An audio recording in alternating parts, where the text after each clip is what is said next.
غرض ہم نے ان کو اور ان کے ساتھیوں کو اپنی رحمت سے بچا لیا، یعنی ہود علیہ السلام کو اور ہود کے ساتھ جو ایمان لائے تھے ان کو اللہ تعالیٰ نے بچا لیا، اور ان لوگوں کو جو بے ایمان تھے، یعنی ہود عاد کے قوم تھے، ان لوگوں نے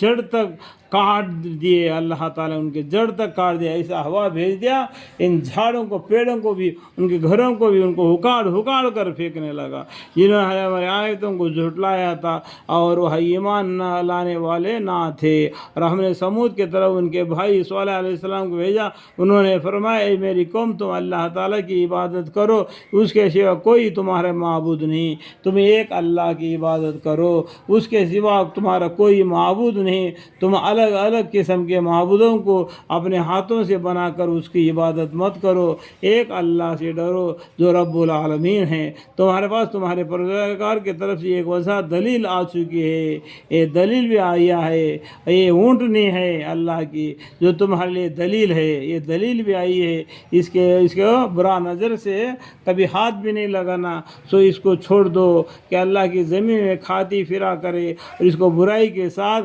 ہاتھ بھی مت لگانا، کبھی تم کو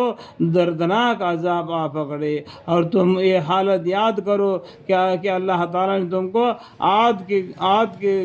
کے قوم کو کیا عذاب ملا، تو آپ کو معلوم ہی ہے، تو ایسا ہی عذاب تم پر کو بھی ملے گا، اس اونٹنے کو ہاتھ مت لگاؤ۔ عاد کے بعد آباد کیا دنیا میں تم کو، ابھی تم کو وہ عاد کی قوم کو کیا نقصان ہوا، کس طریقے سے وہ برباد ہو گئے، اس بات کو یاد کرو، اس اونٹنے کو برائی کے ساتھ ہاتھ بھی مت لگاؤ۔ اس طریقے سے صالح علیہ السلام نے ان کو ڈرایا، اور تم کو زمین پر رہنے کو ٹھکانہ دیا کہ یہ نرم زمین پر محل بناتے ہو، یہ نرم زمین ہے، اس کے اوپر بڑے بڑے محل بناتے ہو جیسا کہ ہمیشہ یہاں رہنا ہے، اور پہاڑوں کو تلاش کر اس میں گھر بناتے ہو، پہاڑوں کو بھی پتھروں کو پھیر کر سرنگیں بنا کے اس میں مکانیں بناتے ہو، جیسا کہ سدا یہی رہنا ہے۔ سو خدا تعالیٰ کی نعمتوں کو یاد کرو، اللہ تعالیٰ نے جو نعمتیں تم کو دیا ہے ان کو یاد کرو، اور زمین میں فساد مت پھیلاؤ۔ زمین کو نوح علیہ السلام کے زمانے میں بالکل پاک صاف کر دیا اللہ تعالیٰ نے،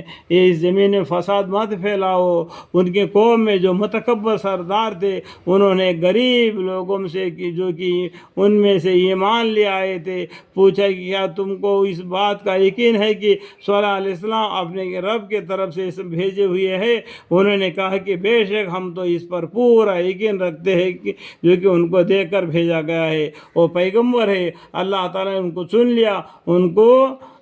پیغمبر بنا کے دنیا میں بھیج دیا ہمارے ہدایت کے لیے، ہم سب کے ہدایت کے لیے۔ یہ جو اونٹنی ہے اور آپ کے اور ہمارے بیچ میں امتحان کر کے اس اونٹنی کو بھی اللہ تعالیٰ نے پیدا کیا۔ قالوا انا بما ارسل به مؤمنون،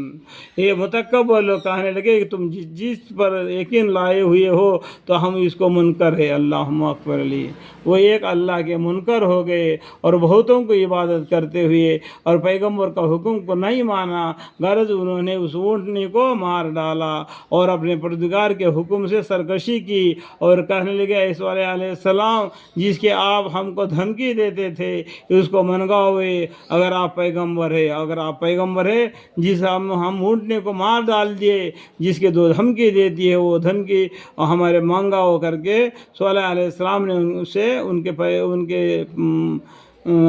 صالح علیہ السلام سے ان کے قوم نے کہا دیا، پس آپ پکڑی ان کو جلانے، سو اپنے گھروں میں آندے پڑے رہ گئے۔ اس وقت بھائی نے صالح علیہ السلام ان سے موڑ کر چلے اور فرمانے لگے کہ اے میری قوم، میں نے تو تم کو اپنے پروردگار کا حکم پہنچا دیا تھا اور میں نے تم کو